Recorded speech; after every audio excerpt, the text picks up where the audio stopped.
ఒక చిన్న గ్రామంలో రాము అనే పేద బాలుడు ఉండేవాడు. అతని కుటుంబం చాలా కష్టాల్లో జీవించేది. అయినా రాము మనసు మాత్రం ఎంతో మంచిది. ఇతరులకు సహాయం చేయడమే అతని ఆనందం. క్రిస్మస్ పండుగ రోజు వచ్చింది.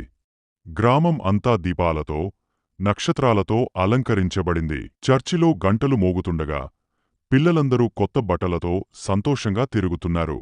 రాము మాత్రం తన పాత బట్టలతోనే చర్చికి వెళ్లాడు.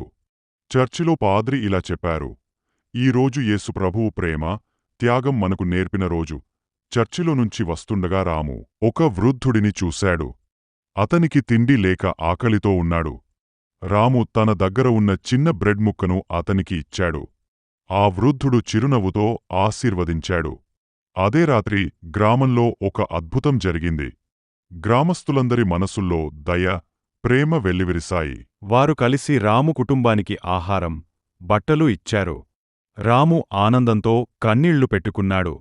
అతనికి అర్థమైంది, క్రిస్మస్ అంటే బహుమతులు కాదు, ప్రేమ పంచుకోవడమే. నీతి, ప్రేమ, దయ ఉంటే అదే నిజమైన క్రిస్మస్.